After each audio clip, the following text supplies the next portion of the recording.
A'udzubillahi minasyaitonirrajim. Bismillahirrahmanirrahim. Assalamualaikum warahmatullahi wabarakatuh.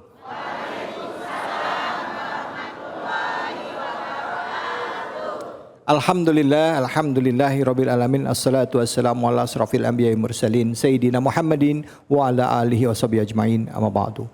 Ibu-ibu, bapak-bapak yang dirahmati oleh Allah, hari ini kita kembali lagi bersilaturahim dalam program kesayangan kita yang setiap pekan, ya, setiap Ahad ataupun hari Sabtu selalu hadir di hadapan Anda, tentunya di iNews, yaitu Cahaya Hati Indonesia. Dan kali ini kami berada di sebuah masjid yang begitu indah, megah dan meneduhkan hati kita, yaitu masjid yang ada di daerah Bekasi, yaitu Masjid Jami Harapan Jaya. Dan hari ini juga hadir bersama kita selain warga yang ada di sekitar masjid, juga ada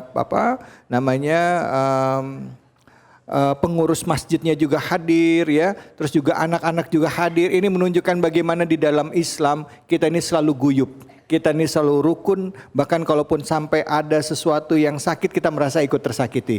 Begitu juga dengan semangat membangun masjid ini, yaitu saling bergotong royong sehingga masjid ini bisa hadir. Kalau nggak salah masjid ini berdiri dari tahun 86 ya, masih kecil sampai besar seperti ini. Dan ini adalah swadaya masyarakat, ya Bu ya, betul ya Bu ya? Masya Allah. Nah, untuk ngomongin tema kali ini kita akan bicara mengenai adab memperkerjakan orang menurut Islam.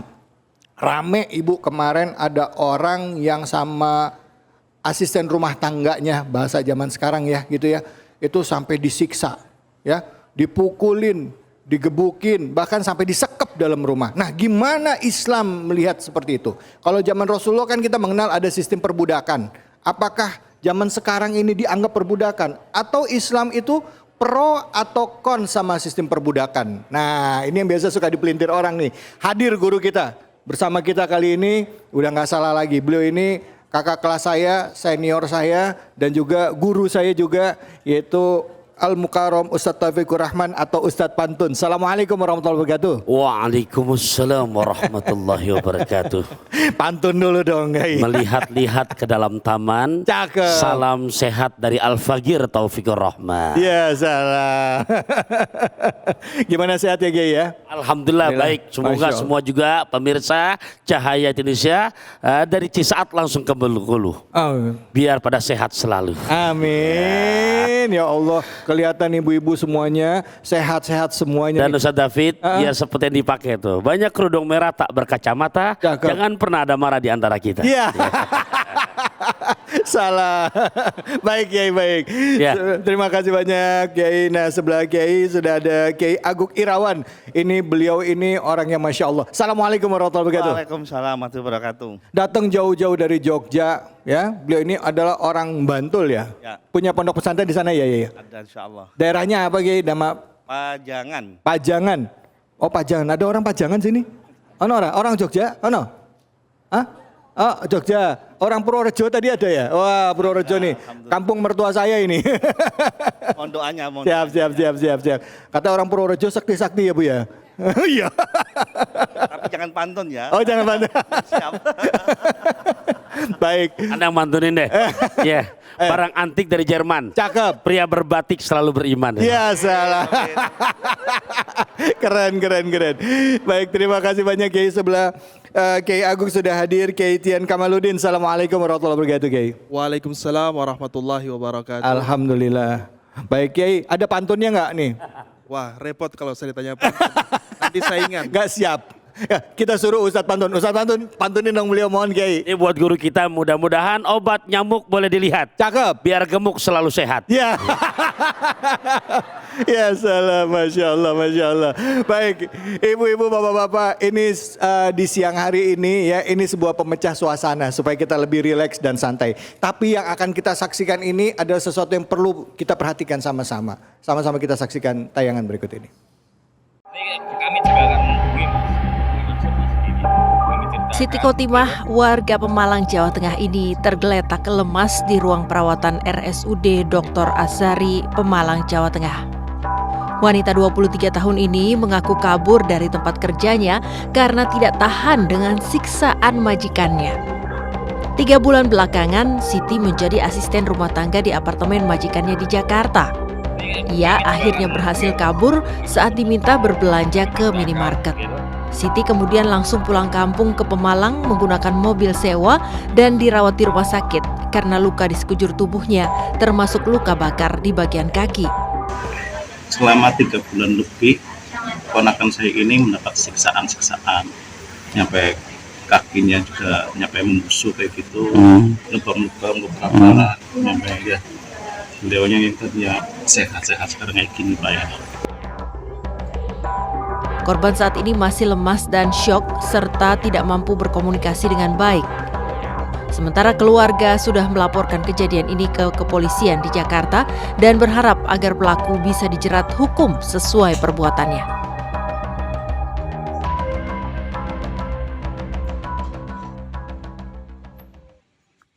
Ini prihatin buat kita semua ya. Jadi pertanyaannya adalah bagaimana sih adabnya Islam dalam memperkerjakan orang ya.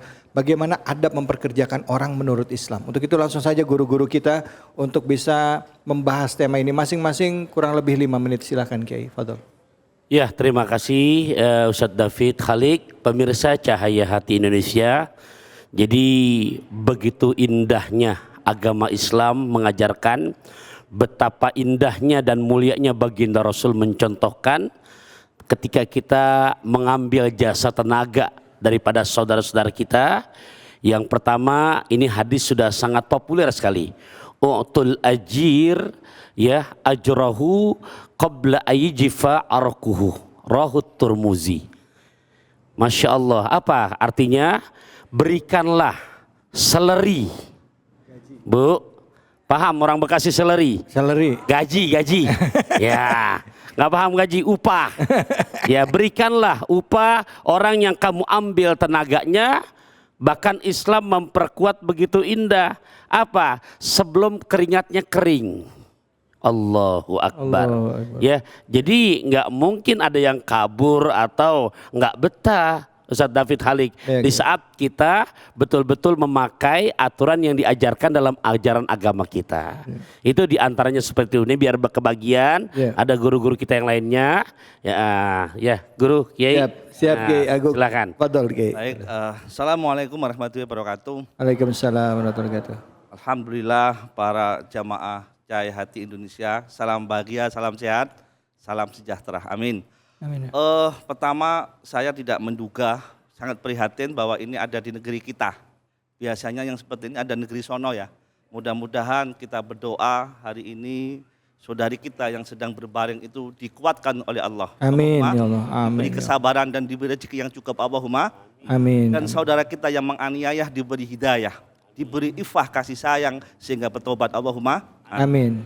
Yang kedua, sekali lagi saya ingatkan menurut Ibnu Athaillah, kalau melihat orang yang jahat jangan melihat orangnya, jangan mencelah, tapi celahlah perbuatannya.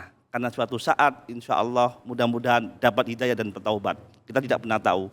Tetapi ini memang sangat-sangat memprihatinkan sekali.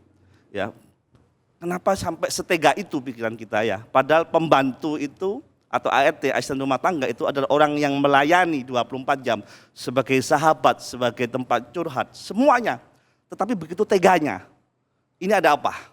Nah, yang pertama dugaan saya adalah tidak adanya ifah, kasih sayang, tidak adanya belas kasih. Ini yang membuat dia bengis. Ya, sikapnya yang ini buat introspeksi kita. Nah, kenapa orang itu bisa tidak beradab, bisa sewenang-wenang, bisa kejam, tidak berperi kemanusiaan. Unsur-unsurnya banyak. Ya. Tadi adalah karena tidak ada kasih sayang. Tidak adanya kasih sayang ini karena di dalam hatinya sudah gelap. Nah, orang yang gelap hatinya, perbuatan yang tidak bisa diukur. Karena kata pepatah, isi selalu tumpah dari wadahnya. Hati kalau kotor maka perbuatannya juga tidak berperi kemanusiaan. Nah, beberapa penyebab kenapa orang itu keji, kenapa orang tidak punya kasih sayang. Yang pertama hubud dunya, berlebihan mencintai dunia sehingga tidak tahu yang dimakan itu halal, haram atau makruh atau subhat. Yang penting ditumpuk, yang penting banyak. Yang kedua ada takabur, ada ujub, ada dendam, ada dengki. Kita tahu takabur itu walau sebiji habbatin min hardalin, sebiji sawi dia menyebabkan layat khulul jannah, kata Nabi. Na'udzubika min dzalik. Belum nanti kalau kita punya dendam. Dan ini semua kalau bisa ditekan, diatasi, insya Allah ada kasih sayang. Caranya bagaimana? Yang pertama harus qanaah, tidak berlebihan terhadap harta benda. Yang kedua harus ikhlas, tidak ada lagi ujub, tidak ada lagi riya. Berikutnya harus tidak berbangga-bangga diri, ya. Kemudian tidak boleh takabur.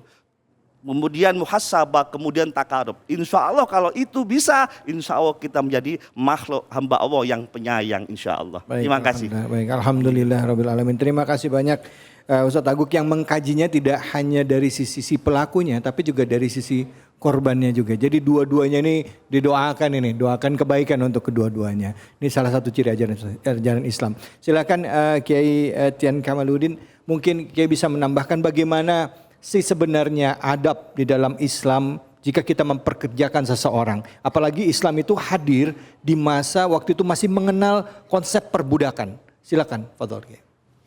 Bismillahirrahmanirrahim. Islam adalah agama yang rahmatan lil alamin. Islam adalah agama yang mengajarkan kepada kita untuk menghargai semua makhluk Allah Subhanahu wa taala. Islam mengajarkan kepada kita menghormati sesama, menghormati manusia tanpa mengenal apapun. Ketika dikaitkan dengan konteks pekerja dan yang dipekerjakan, maka di sini kita harus melihat aturan-aturan dan tatanan-tatanan yang telah diberikan oleh Islam. Di antara tatanan tersebut adalah ketika kita ingin mempekerjakan seseorang, harus jelas akadnya. Kita jelaskan bagaimana kewajibannya, bagaimana haknya. Kita sebagai orang yang mempekerjakan, kita berikan hak dia, kita minta pekerjaannya. Nah, ini harus jelas. Kemudian di situ kita juga harus menanamkan sifat dan sikap saling menghargai. Jangan mentang-mentang, oh kamu pekerja, kamu hanya segini saja. Oh saya yang bekerjakan, saya punya kuasa. Tidak. Harus dijelaskan di awal. Kemudian ketika kita memberikan haknya, kita berikan dengan cara yang baik. Cara yang rahmah. Sehingga orang yang kita pekerjakan merasa dihargai. Karena Allah Subhanahu wa taala mengajarkan kepada kita, sesama manusia itu sama. Yang membedakan adalah takwanya. Nah, di sini kita harus faham dan kita harus terapkan dalam kehidupan kita. Tadi disampaikan oleh Ustadz Pantun bahwasanya Rasulullah Muhammad SAW, beliau bersabda fima ma'nah, u'tul ajira ajrahu qabla ayyajifa araqahu. Nah, ini Islam. Berikanlah hak, berikanlah gaji kepada pekerja sebelum kering keringatnya. Bu, punya pekerja di rumah? Punya pembantu? Gajinya berapa kali sebulan? Sekali sebulan. Sekali sebulan, Masya Allah. Diberikan dengan rahmah, dengan kasih sayang, dengan menghargai. Sehingga hak dan kewajiban saling ditunaikan. Pekerja menunaikan kewajibannya, kita ambil haknya. Begitu juga kita berikan hak kepada pekerja kita. Nah, di sini ada saling bekerja sama antara pekerja dan yang dipekerjakan. Insya Allah ketika ini diterapkan, maka tidak ada lagi ada cerita kekerasan, tidak ada lagi cerita orang yang diberikan haknya dan sebagainya. Nah, inilah makanya Islam itu rahmatan lil alamin. Gitu. Ya, baik, alhamdulillah, terima kasih banyak Ustadz Tian. Islam itu di masa perbudakan hadir itu membuat terobosan, yaitu membebaskan budak-budak, ya gitu. Semakin banyak orang yang tadinya terbelenggu dengan perbudakan dibebaskan dan mengajarkan tentang persamaan hak dan kedudukan sebagai hamba Allah. Yang membedakan tadi kata Ustadz adalah apa? Inna akramakum indallahi atqakum. Bahwa yang membedakan adalah orang-orang yang bertakwa, takwanya itu yang membedakan. Gitu ya Ustadz ya. Kemuliaan seseorang itu dilihat dari ketakwaan seseorang. Yang mudah-mudahan ini jadi pelajaran bagi kita untuk lebih manusiawi memperkerjakan saudara-saudara kita, memperlakukan mereka yang bekerja di tempat kita memberikan haknya, dan juga yang bekerja juga harus benar-benar komit dengan apa yang dikerjakan. Jadi semuanya seimbang. Baik, kita akan lanjutkan lagi bahasan kita yang tadi adalah mengenai adab memperkerjakan seorang dalam Islam. Setelah ini saya akan mengajak bapak-bapak, ibu-ibu yang ada di rumah, yang di sini bawa Quran nggak? Bawa Quran nggak? Bawa ya. Kita mau ngaji Bu ya. Kita mau ngaji. Habis ini ngaji tafsir surah Az-Zumar ya sama guru kita Ustadz Pantun nih, Ustadz Taufikur Rahman. Ya mau Bu? Kita ngaji ya? Ngaji ya? Jangan kemana-mana. Tetap di Cahaya Hati Indonesia.